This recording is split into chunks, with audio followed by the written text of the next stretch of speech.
What's Dan Hurley's secret? The obstacle is the way. You're locked on.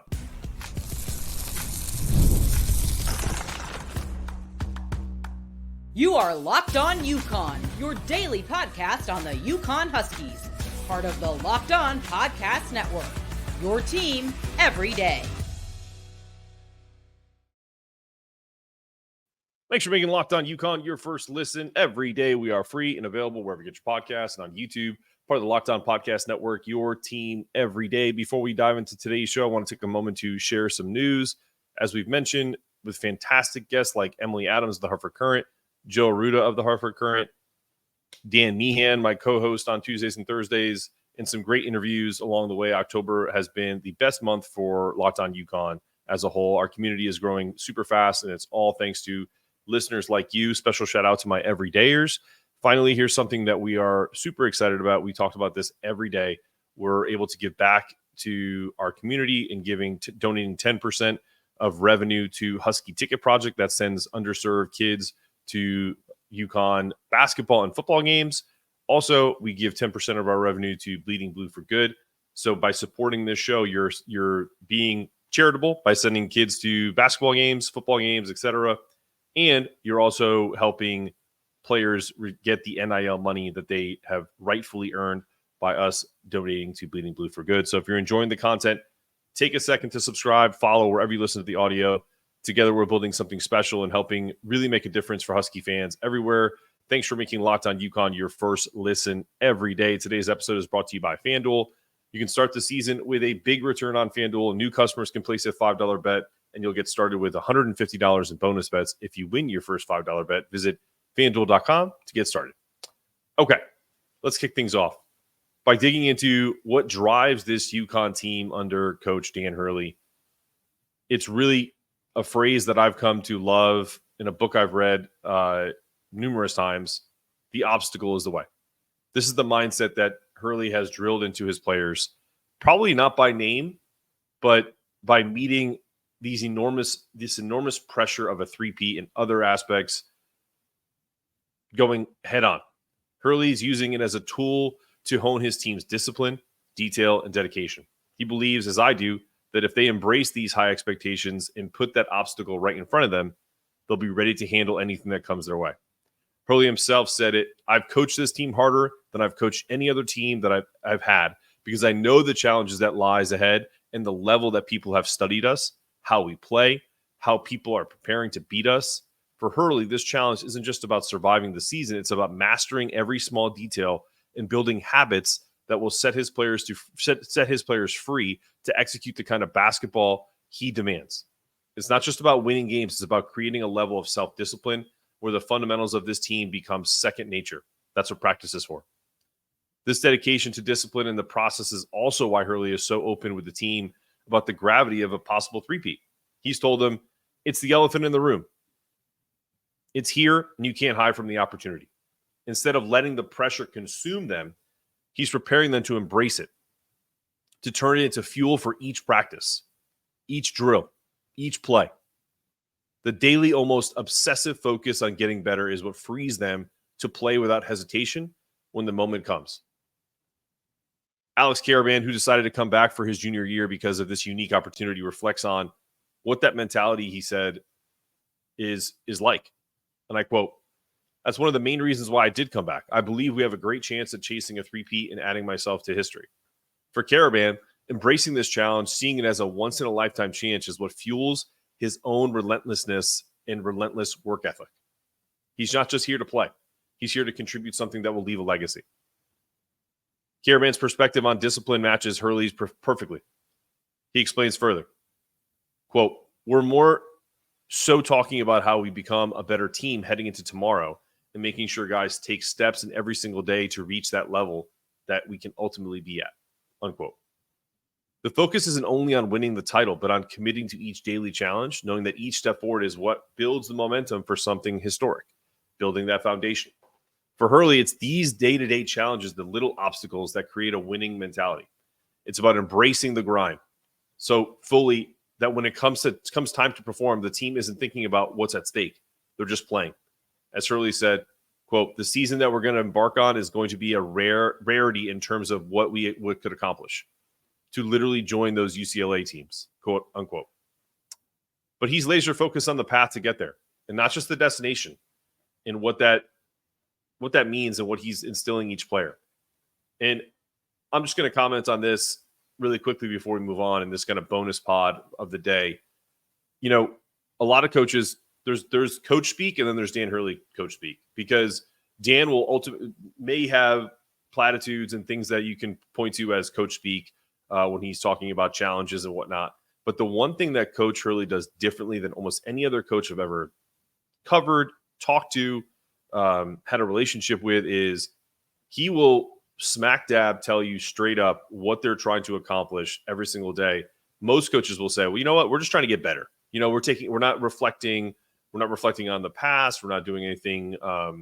We're just taking it day by day. Dan will talk about the end goal, which is for them to win a third straight national title and to be named with those UCLA teams. He's not afraid to talk about that, because he knows that his process of what he's putting these players through, the obstacles that they're facing every single day, is preparing them for him to talk like this freely with the media. They're not going to have a lot of pressure on them, because he's putting the most pressure on them to start with. So you think Joe Blow podcast or John Q Media is really about putting more pressure on them? You think that's going to get them, you know, out of their heads? It won't. And I believe strongly in that. So for me, I love the approach that Dan takes, because it's all about accountability. It's all about discipline. And it's all about the freedom that you have. When you have an approach like this, it totally frees up your entire game to just play, because you're being trained. It's a training ground. And that's what Dan Hurley brings to this team. And that's why I feel like, again, having Alex Garabin come back is obviously huge, but this team that's trying to find its identity going forward, with the team that is currently constituted and the new guys that are coming in, plus the momentum for the 25-26 class, the vibes are all good around Husky Nation. So when we return, we'll talk about a little bit about loyalty and legacy with Dan and Alex after this.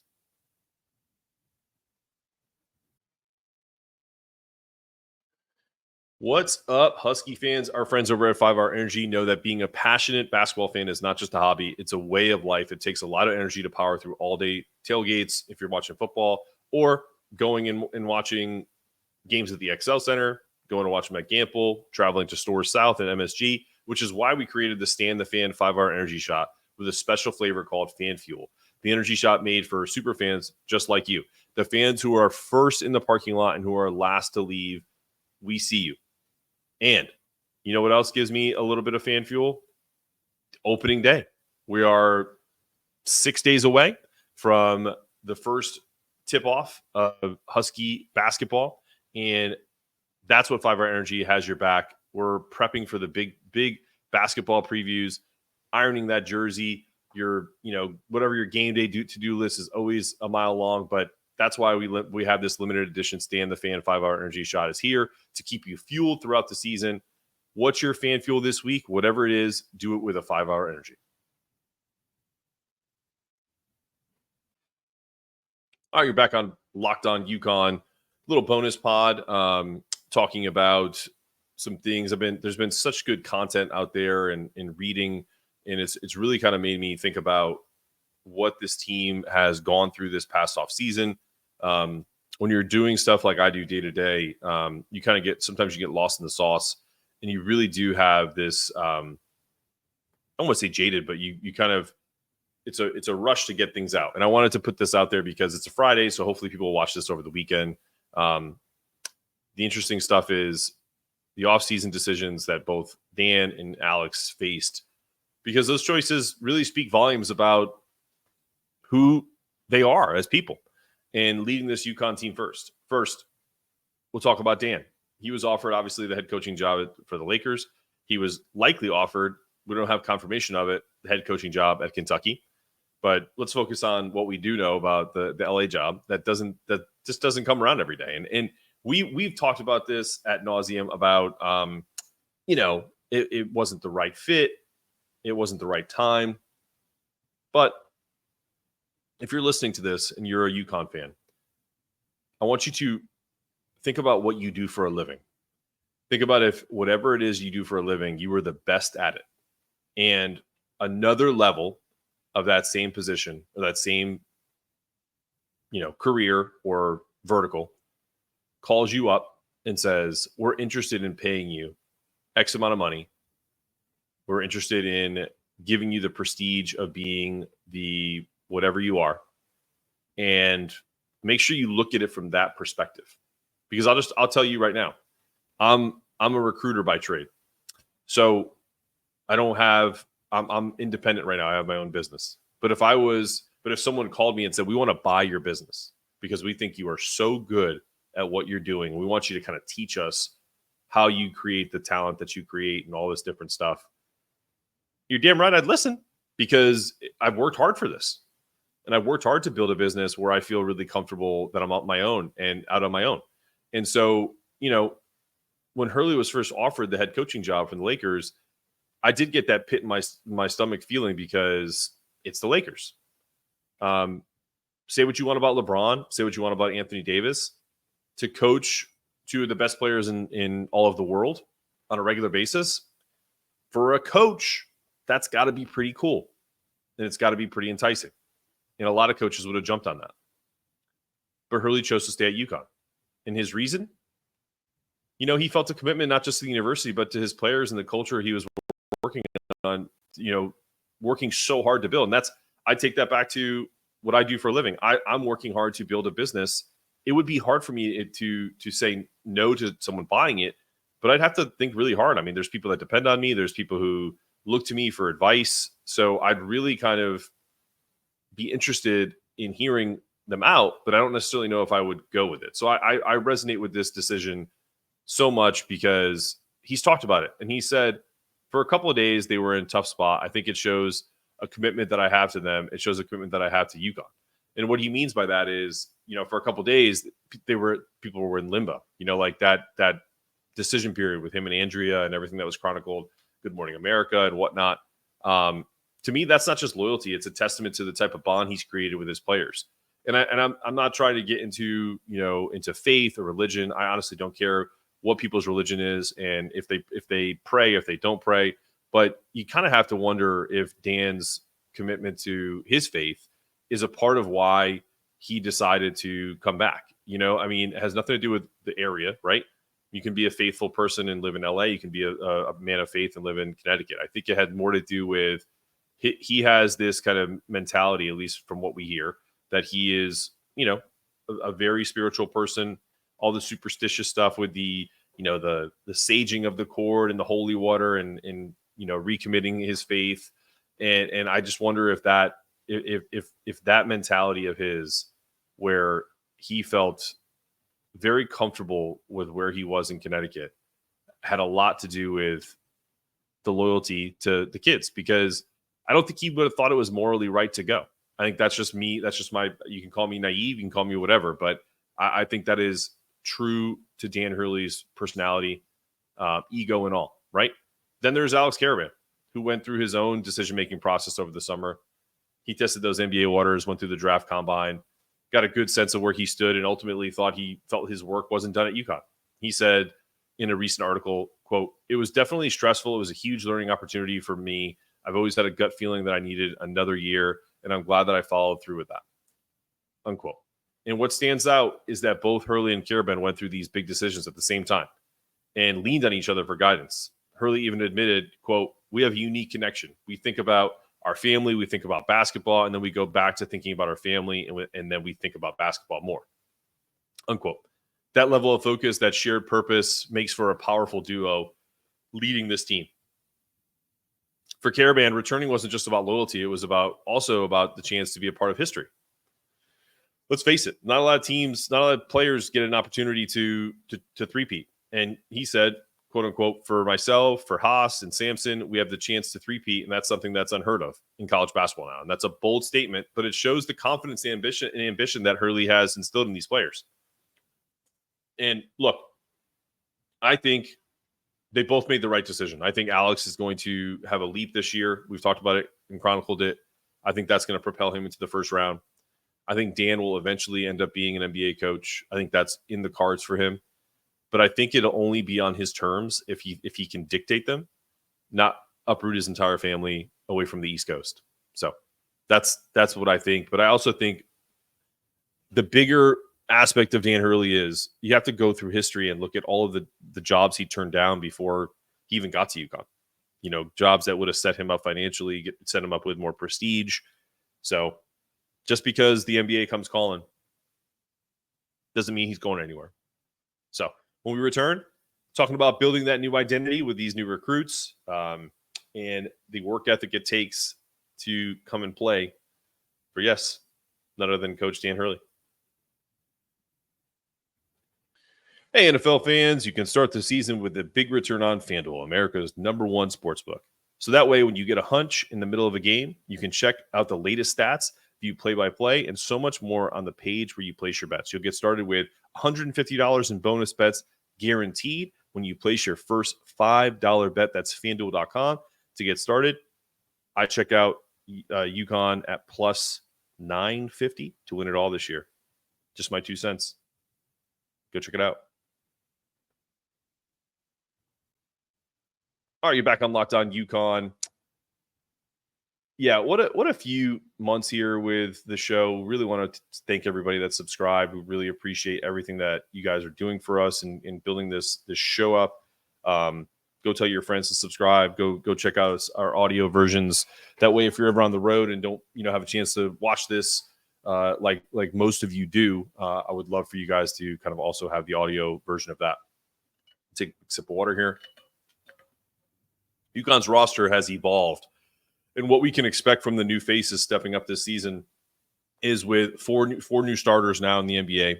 They'll have 4 new starters. Hurley has rebuilt the team with a mix of talented freshmen, strategic transfers, and, of course, you have Liam McNeely, who I believe is healthy now. I don't know I'm sure he's going to play the first game of the season, but, if he doesn't, this guy isn't falling. Remember, Steph Castle took him a little while to kind of get back from a minor injury. But McNeely has been voted the Big East preseason freshman of the year, which tells you, of course, there are always going to be high expectations with coming to play for UConn. So obviously we have Terrace Reed and Aiden Mahaney. Reed from Michigan, Mahaney from St. Mary's. And what's interesting is that neither of them started in the exhibition game against Rhode Island. Think about that. Hurley addressed that, saying, quote, you could say we must be really good if a guy that's a really, really good player like Aiden did not start the exhibition game, quote unquote. I love that quote from Dan Hurley more than anything because to me, I said the same thing. If this team feels comfortable enough that they don't think Aiden needs to start, then Dan has done a phenomenal job of building these blocks, these foundations of players that he can trust so that when he brings in a transfer, they have to earn their way on to that island, so to speak. Yeah, that's really important to me. And one of the most exciting parts of the lineup, I think, is Samson Johnson. I think he's going to have a much bigger role, as you saw a little bit of it in the exhibition game. He brings a different skill set as compared to Donovan Clingan. He's mobile. He can play the perimeter. He's more versatile. He described it as this: I'm going to play like a point center, distribute it around, grab a rebound, push the ball, get under the point guards. And that goes to show you that quote is exactly what Dan Hurley said in the media availability that I've been talking about for months now, which is if they're doing stuff that Marquette did with Oso Ighodaro, I think if Samson can pull that off, this team is going to be so difficult to beat because you don't need to focus on the point guard, Hassan Diarra, distributing everything. It's going to be done by a committee like it always has. But that Johnson giving them that type of versatility is something that could really change how UConn plays. And it's not something that I think a lot of people are expecting. We've talked about it a million times, but guess what? You can't scout against something you haven't seen. So when that starts to be unveiled, sure, by the end of the year, people might know how to deal with it. But if they can't stop it, what does it matter? I always said you can give someone your playbook, but if you're better than them and you execute better, it doesn't matter. So as versatile as he is, Johnson's known primarily as a guy to clean up the boards, lob threat. You know, he even said, I feel like I have to grab every rebound possible. That's my job as a big man. Those are things that I have to do. And that should be music to people's ears when they talk about where's the rebounding going to come from? Samson gets pushed around too much, blah, blah, blah, blah, blah. Samson Johnson is a fighter. He's put on weight. He is absolutely ready to rock and roll. And this dude, I feel like, is going to be a machine out there. Just give him time. It's hard to follow guys like Adama Sanogo, Donovan Clingan. Now it's his time. And guess what, guys? If he doesn't do what he's supposed to do, his minutes will start to wane because you have Terrace Reed waiting in the wings to take up his minutes, as well as Yusuf Singari. All right? So that combination of the self-awareness that Samson brings is exactly what Hurley loves about his players. And I think, honestly, guys, I think that's why Dan resonates with us fans, because I don't think there's another fan base that is as self-aware as UConn. And I think part of that is because I know I don't live there anymore, but when you live in Connecticut, you have multiple fan bases that all root for this one team. Do we all agree on every sporting team that we root for? No. Do we agree on politics? No. Do we agree on religion? No. But we do agree on UConn basketball. In that self-awareness of we can disagree in other areas, but when it comes time to watch the Huskies, both the men and the women, I feel like we're pretty lockstep, guys. And I think that's what resonates with Dan so much, is that obsessive feeling of this team, this state, this region is so collectively on board for this one team versus just having a mercenary fan base. So we ourselves, the fans, have positional versatility. So you're welcome, Dan Hurley. But back to the program. I think when you talk about this stuff, it's really important to talk about. Again, I'm going to keep giving Alex Caravan as much love as possible because this dude deserves it. He has been so underserved as a star in college basketball, because that's what he is. He pointed out that shooting and offensive potential of this team might even be better than last year's team. This is the quote from Alex Caravan. I think our shooting and our offensive ability is something that's super unique and something that's different from the last 2 years. With all those weapons on offense and a deep bench, Dan has plenty of options, and that depth could be a major advantage. What's even more fascinating is how Hurley and his staff recruit. He said this on a recent podcast. Let's see if we can find the clip. I'm going to pause for a second. I may put something on the screen. And we're back through the magic of podcasting. Check this quote out. I'm going to read it for you because I'm going to put it on the screen.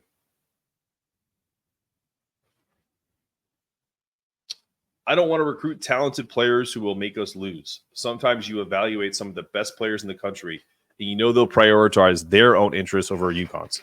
Apologize for the spelling error of their. My Mrs. Ajak, my English teacher at Maloney High School, would be very disappointed in me. I before E, except after C, right? But got to point out your own mistakes, right? I always do that on purpose because I guarantee you someone will screenshot that and send it to me and be like, you didn't spell that right. Anyway, the prevailing theme of Dan Hurley is that he is absolutely going to protect his culture at all costs. And that is something that is absolutely necessary. The other quote from recent articles, if he cares about basketball, as long as the guy wants to be coached hard, cares strictly about basketball, then he fits perfectly with our coaching staff. They don't respect you if you're not obsessed with basketball. Now, you could have other interests. There's nothing wrong with that. I don't think any of these guys would tell you that going with a straight face. We've seen Dan Hurley at Bruce Springsteen concerts. We've seen him throw out the first pitch at Yankee Stadium. We've seen Alex Caravan throw out the first pitch at the Red Sox. We've seen Dan at the Bengals because he's a huge Cincinnati Bengals fan. I don't know why, but who cares, right? Kansas City Royals stuff. Like, they all have interests, but they're obsessed with being better at basketball, and coaches and players alike. So this isn't just any team. It's a program that's built on hard work, resilience, and the right attitude, and meeting obstacles head on, not shying away from when someone says there's an opportunity that is easily one of the most difficult things possible winning 3 straight national championships. I'm going to share another quote that I love. And this isn't from Dan Hurley. This is just something that I think fits this team. Being great comes at a cost. The cost sometimes is judgment from people that don't have the same vision you have. Don't see judgment as a sign to stop. See it as a signal that you're clearly doing something worthwhile. And I don't think you could say that that crystallizes everything, but it's pretty damn close. Because when people go, oh man, Dan Hurley always whines about X, Y, and Z. It's because he has a greater vision for what this program and what this team and what college basketball should be about. It should be about winning, should be about championships, and should be about players doing what they're supposed to do versus capitalizing just on NIL. That's the difference. And we should start celebrating that more versus the flash in the pan, one and dones in the splashy transfers. That's what Dan Hurley wants, and I think that's what most college basketball fans, especially UConn fans, love him for. That's it for today. Little bonus pod. This is another episode of Locked On UConn. I'm your host, Mark Zanetto, asking you to stay locked in, stay connected, make sure that toughness meter is always rising. And as always, go Huskies.